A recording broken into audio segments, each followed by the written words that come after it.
नमस्कार दोस्तों, love spot movie channel में आपका स्वागत है। आज हम फॉल नाम की एक फिल्म पेश कर रहे हैं जो 2022 में रिलीज हो गई है।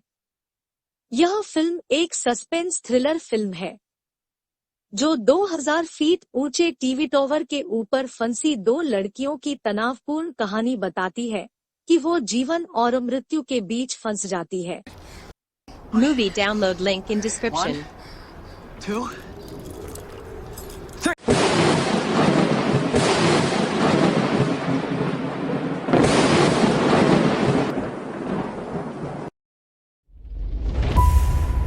फिल्म की कहानी रॉक क्लाइंबर्स के साथ शुरू होती है जो ऊंची चट्टान के किनारे पर चढ़ते हैं।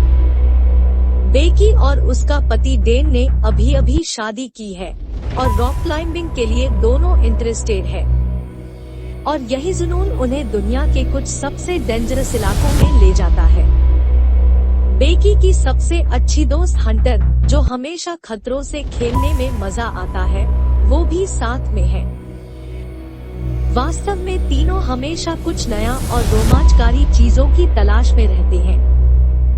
लेकिन ऊपर जाने के दौरान डेन ने एक पक्षी के घोंसले को देखता है और पक्षी उसे देखते हुए भाग जाता है। डर से हाथ छूट जाता है और नीचे गिरने लगता है।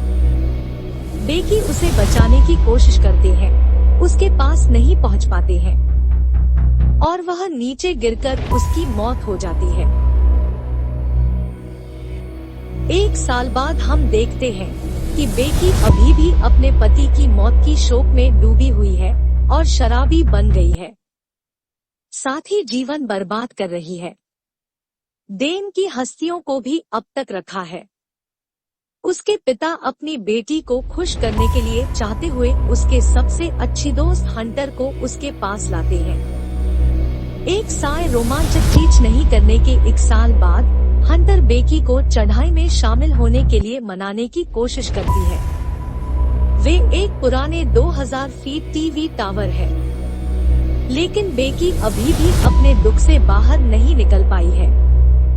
हंटर ने बेकी को सुझाव दिया कि उसने डेन की हस्तियों को टावर की ऊपर से छोड़ देना चाहिए ताकि उसे मुक्ति मिले। यह याद दिलाने के बाद बेकी ने अपना मन बदल दिया है। बाद में दोनों अपने सफर की ओर बढ़ते हैं। हंटर इस रोमांचक दिन और अपने ऑनलाइन शो के लिए ड्राइविंग करते समय खुद को शूट करती है, पर एक लापरवाह हादसा होते होते बच जाता है। फिर थोड़ी सी सावधानी के साथ वे अपने रास्ते पर फिर से निकल पड़े हैं। जाते समय उन्हें एक बंद गेट पर गाड़ी को पीछे छोड़ने के लिए मजबूर किया जाता है। दोनों संरचना के तल से उसकी ऊंचाई से घबरा जाते हैं और हंटर अपना ब्लॉग रिकॉर्ड करती है, जिससे हमें पता चलता है कि टावर 2000 फीट लंबा है। टावर की ऊंचाई देखकर बेकी पहले से ही परेशान दिखाई पड़ती है। तब हंटर अपने दोस्त को विश्वास दिलाती ही वह कर सकती है। तब हंटर रस्सी एक दूसरे से बांधती है, जिसके बाद दोनों चढ़ना शुरू करते हैं। अपने सबसे अच्छे दोस्त के साथ चढ़ाई शुरू करने का साहस उड़ाते हुए बेकी को देखा जा सकता है। पुराना टावर पहले से ही अस्थिर है, क्योंकि इसे लंबे समय से मेंटेनेंस नहीं दिया गया है। कभी भी जंग लगी सीढ़ी भी टूट जाती है। पर अब बेकी चढ़ाई करती रहती है, भले ही वह डर रही है, पर हंटर उसे ऊपर चढ़ने के लिए प्रेरित करती है ताकि वे अपने रास्ते पर चढ़ते रहे। फिर थोड़ी देर के लिए वे रुके और हंटर ने बताया कि वह आधे रास्ते पर है, जिसका अर्थ है कि वह 1000 मीटर पहुंच गए हैं, यानी तकरीबन एफिल टावर की ऊंचाई पर। इतनी ऊंचाई पर हवा वास्तव में बहुत तेज चल रही है और अब अंत में वे चढ़ाई के बाद पहली सीढ़ी पर पहुंच गए हैं, जो एक स्टील के पिंजरे के बाहर 1800 फुट की दूरी पर है। जल्दी वह 200 फुट की बाहरी सीढ़ी पर चढ़ने के लिए आगे बढ़ेंगे। ऊपर चढ़ते हुए बेकी देखती है कि वह कितनी दूर है पर मिलता है कुछ ऐसा दृश्य जो उसे परेशान करता है। लेकिन हंटर के लगातार प्रोत्साहन से वह आगे बढ़ती है, पर बेकी की चिंता बढ़ती जा रही है। लेकिन जल्द ही वह फिर सैटेलाइट डिश पास करते और टावर पर चढ़ते रहते हैं। एक निश्चित जगह पहुंचने के बाद हंटर सीढ़ी को हिलाकर बेकी की मजाक उड़ाने लगाती है। उस समय सीढ़ी की एक बोल्ट निकल जाती है, लेकिन उनको पता नहीं चलता है और सबसे ऊपर एक और कगार पर पहुंच जाते हैं। यहाँ तक पहुंचना निस्संदेह उत्साहजनक है। बेकी भी अपने से अच्छे दोस्त के साथ खुशी मनाती है।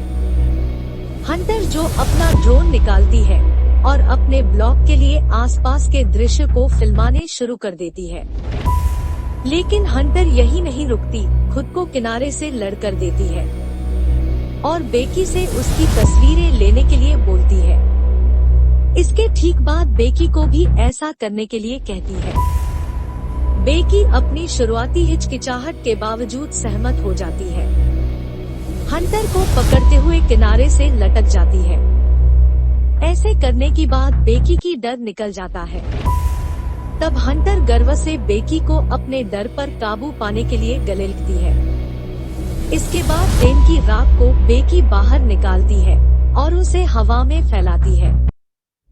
दोनों डेन के बारे में याद करते हुए एक उनका खुशी का लम्हा याद करते हैं। अब जब यह खत्म हो गया है तो वे वापस नीचे जाने के लिए तैयार है। निकलते समय उन्होंने अपनी सारी चीजें वापस बैकपैक के अंदर डालते हैं। बेकी पहले नीचे जाने के लिए सहमत है, लेकिन इस बार आपदा आने पर चीजें तेजी से बदलने लगे हैं, क्योंकि पुरानी सीढ़ी अंत में टूट जाती है, जो बेकी को हवा में झूलने पर मजबूर कर देती है। तब हंटर पोल के पकड़ के रस्सी को खींचने की कोशिश करने लगी है और धीरे धीरे बेकी को वापस ऊपर की ओर खींचा जाता है। एक बार बेकी को खींचने के बाद उन्हें यह महसूस करने में देर नहीं लगी, सीढ़ी अब नीचे चली गई है, जिससे उनके लिए नीचे उतरना असंभव हो गया है। अब वे अपने फोन की जांच करने की कोशिश करते हैं, लेकिन निश्चित रूप से जमीन के ऊपर कोई संकेत नहीं है। फिर उन्हें पोल के निचले हिस्से एक छोटा आपातकालीन बॉक्स मिलता है, जिसमें एक बाइनोक्यूलर और एक फ्लेयर गन होती है, लेकिन इस वक्त में बंदूक का उपयोग करने का कोई मतलब नहीं है। इतना ही नहीं बल्कि उनकी बैग जिसमें उनका पानी और ड्रोन है, अब नीचे सैटेलाइट डिश पर फंस गया है, जो पहुंच से बहुत दूर है। उस समय बेकी घबराने लगती है, क्योंकि उसे पता चलता है कि उसकी जान पर अब बहुत बड़ा घाव हो गया है। पर हंटर जख्म पर एक पट्टी को बांध देती है। फिर ब्लॉगिंग करते समय हंटर ने इस बारे में खुलकर बात की कि उसने ब्लॉगिंग क्यों शुरू की, जो डेन की मौत का कारण निकला। कुछ समय के बाद बाइनोक्यूलर का उपयोग करके अपने आसपास की जांच करने का निर्णय लेती है और उसे पता चलता है कि एक गाड़ी है, वो उनके टावर से बहुत दूर नहीं है। तब उसके दिमाग में एक विचार आता है। वह अपना फोन निकालती है और याद करती है कि जब वे सबसे नीचे थे तब फोन में सिग्नल था। उसकी हाल ही में पोस्ट की गई तस्वीर पर लाइक की मात्रा थी। इसका मतलब यह है कि अगर अपने फोन नीचे भेज सकते हैं तो एक मैसेज को छोड़ने में कामयाब होंगे। तब हंटर अपने इंस्टाग्राम फॉलोअर्स को मदद के लिए बुलाते हुए एक इंस्टाग्राम पोस्ट करती है। फिर रस्सी का उपयोग करके इसे नीचे करती है, लेकिन उन्हें अभी भी एकरिंग साउंड नहीं सुनाई देती है, जो यह दर्शाता है कि इसे नहीं पोस्ट किया गया है। इसलिए हंटर खुद को सीढ़ी से नीचे लटकाने का फैसला करती है, क्योंकि थोड़ी और नीचे पहुंचा सकते हैं। लेकिन दुर्भाग्य से यह अभी भी पोस्ट नहीं हुआ है। इसके ठीक बाद बेकी के पास फोन को नीचे गिराने का विचार आता है, लेकिन इसे टूटने से बचाने के लिए उन्होंने इसे हंटर के जूते के अंदर रख दिया और इसे नीचे छोड़ने से पहले सॉक्स से कवर किया और नीचे गिरा दिया। तब उसी समय हंटर ने एक लड़के एक लड़के और उसके कुत्ते को नीचे खड़ा देखा है। हालांकि वह फोन पर बात करने में व्यस्त रहता है, लेकिन उम्मीद में हंटर और बेकी चिल्लाते रहते हैं। बेकी अपने जूतों की जोड़ी को इस उम्मीद में नीचे फेंकने का फैसला करती है कि वह नोटिस करेगा, लेकिन वह नहीं करता और दूर चलना शुरू कर देता है। जल्दी बेकी फ्लेयर गन निकालती है और उसे शूट करने वाली होती है, लेकिन हंटर इंतजार करने के लिए कहती है, क्योंकि जाहिर तौर पर से बहुत दूर आदमी के साथ बात किए गए लोग होंगे, इसलिए उन्हें फायर करने के लिए सूरज डूबने तक इंतजार करना चाहिए। समय काटने के लिए बेकी अपने पुराने वीडियो देख रही है। इसमें एक अजीब क्लिप बेकी ने देखती है कि हंटर उसे और डेन को इशा से घूर रही है। तभी हंटर उसे फ्लेयर गन को चलाने के लिए कहती है, क्योंकि दूर में आदमी दिखाई देती है। तब बेकी ने हंटर जैसा बोली है वैसा ही करती है, जबकि हंटर लाइट चालू करके अपने फोन को इधर उधर घुमाती है। सौभाग्य से गाड़ी में से 2 आदमी उन्हें नोटिस करते हैं और अपने गाड़ी को गेट पर ले जाने के लिए आगे बढ़ते हैं, ठीक वहीं जहां हंटर कार खड़ी है। लेकिन टावर की ओर जाने की बजाय वे हंटर की गाड़ी लेकर भाग जाता है। थोड़ी देर बाद दोनों उस रात टावर में सोने की कोशिश करने के लिए मजबूर होते हैं, जबकि बेकी लगभग गिरने वाली है। हंटर उसे वापस सीधा खींच लेती है। यहीं पर बेकी ने हंटर के पैरों पर देखे गए संख्या और इशारा किया, जिसमें संख्या 143 है। वह नंबर डेन हमेशा बेकी से कहा करता था जब बेकी उसे आई लव यू कहने के लिए कहती थी। इसे हंटर के स्वीकार करने के अलावा और कोई चारा नहीं बचा है कि उसका और डेन के बीच में अफेयर करता था। सुबह में दोनों एक सहज तनाव में फंस जाते हैं, इसलिए बेकी अफेयर के बारे में अधिक जानकारी पूछना शुरू कर देती है, जो हंटर को उसे दिल से माफी मांगने के लिए प्रेरित करती है। और वो जोर देकर कहती है कि उसे डेन से प्यार हो गया था। हालांकि उसने डेन और बेकी की शादी की ठीक पहले प्यार को कदम करने की फैसला किया, क्योंकि वो दोषी महसूस करती थी और अपना दोस्ती को ज्यादा महत्व देती थी। उन्हें पता चला कि कोई मदद नहीं आ रही है। बेकी चाहती है कि उनके पास उनका ड्रोन हो, लेकिन यह सैटेलाइट डिश पर फंस गया है। लेकिन हंटर अपनी पिछली गलतियों की भरपाई करने की इच्छा रखते हुए वहां जाकर बैग लेने का फैसला करती है। तब वह नीचे उतरने लगती है। दुर्भाग्य से वह उस तक पहुंचने से चूक जाती है, पर वह हमेशा साहसी होने के नाते वो खुद को रस्सी से हटा लेती है और डिश पर कूद जाती है और सफलतापूर्वक अपने बैग तक पहुंच जाती है। हालांकि अब रस्सी पहुंच से बाहर है, इसलिए वो बैग से सेल्फी स्टिक निकालती है। वो बैग को रस्सी से जोड़ लेती है, लेकिन दूरी के कारण उस पर एक तागड़ी छलांग लगाती है। इसके बाद हंटर धीरे धीरे ऊपर आने लगी है और लगभग पहुंचने वाली है। हंटर नीचे गिर जाती है और यह देखे बेकी रोने लगती है, लेकिन जब वह नीचे देखती है तो वह देखती है कि हंटर अभी भी रस्सी पर लटकी हुई है। अब उसके हाथ घायल हो गए हैं, जिससे वह वापस प्रचल नहीं सकती है। बेकी अपनी पूरी ताकत का उपयोग करती है और सौभाग्य से हंटर को वापस सुरक्षित लाने में सफल हो जाती है। बोतल से पानी लेने के बाद वे एक नोट लिखने का फैसला करते हैं और इसे भेजने से पहले इसे ड्रोन पर रख देते हैं। दुर्भाग्य से इसके बहुत दूर जाने से पहले ही उसकी बैटरी खत्म हो जाती है, जिससे उन्हें इसे वापस लाने पर मजबूर होना पड़ता है।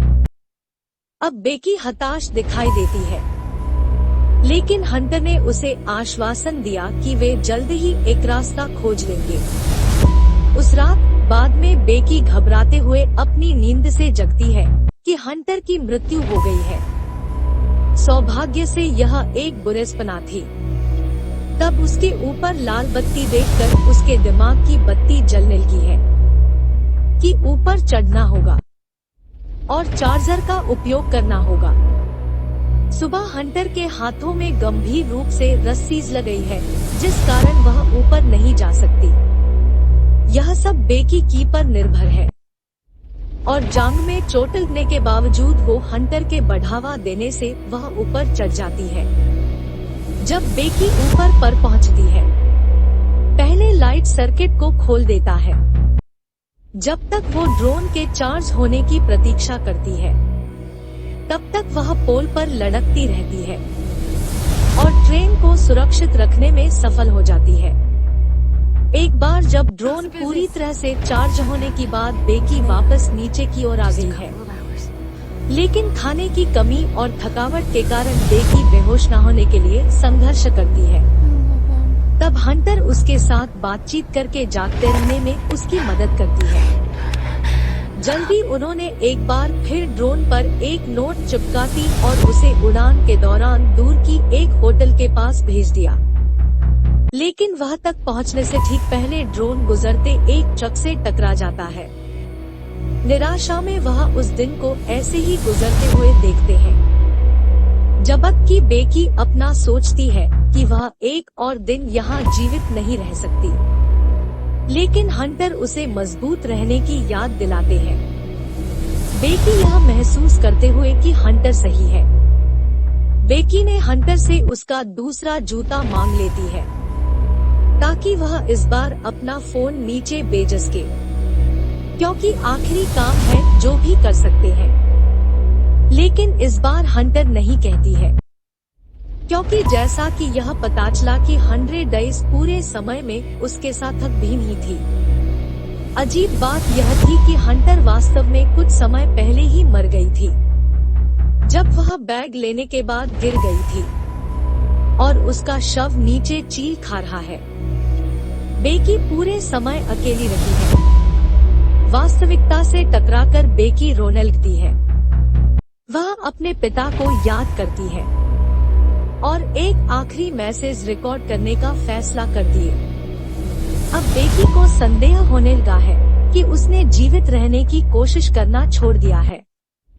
अगले दिन हम देखते हैं कि बेकी अभी भी टावर पर बैठी है और उसके घायल पैर में चील का ध्यान खींचा है, या बेकी के गांव पर चोंच मारना शुरू कर देता है। अपनी आखिरी ताकत के साथ में तुरंत उसे पकड़कर उसे मार देती है। बाद में वह भूख मिटाने के लिए उसको खा जाती है और बेकी को एनर्जी मिलती है। एक बार जब उसने अपनी ताकत हासिल कर ली तो वह अपनी आखिरी उम्मीद में हंटर के जूते तक पहुंचने के लिए नीचे चढ़ने का साहस करती है। फिर वह रस्सी को द्वारा सैटेलाइट देश के ऊपर पहुंच जाती है। इसके ठीक बाद वो हंटर के जूते में फोन डालने से पहले अपने पिता को अपने ठिकाने के बारे में बताते हुए एक मैसेज लिखती है। तब बेकी हंटर के खुले पेट के अंदर जूता चिपकाने से पहले सॉरी कहती है, क्योंकि फोन गिरने से टूट ना जाए। वो उसके मृत शरीर को नीचे गिराती है। हम फिर कुछ घंटों के बाद बेकी के पिता को देखते हैं, जो टावर के स्थान पर भाग रहे हैं। हम देखते हैं कि पुलिस अधिकारी और चिकित्सक टावर के पास है। ठीक उसी समय जब बेकी के पिता आते हैं, उन्हें शव शरीर का दृश्य देखते हैं, जिससे बेकी के पिता को डर है कि उसकी बेटी मर चुकी है। लेकिन बेकी ने उन्हें बुलाती है और उनके पास जाती है ताकि उन्हें पता चल सके कि वह सुरक्षित और स्वस्थ है। Worthy of a theater visit for the effects, while definitely a recommendation to watch at home. Don't forget subscribe our channel. If you want to download full movie, the link in the description. Thank you.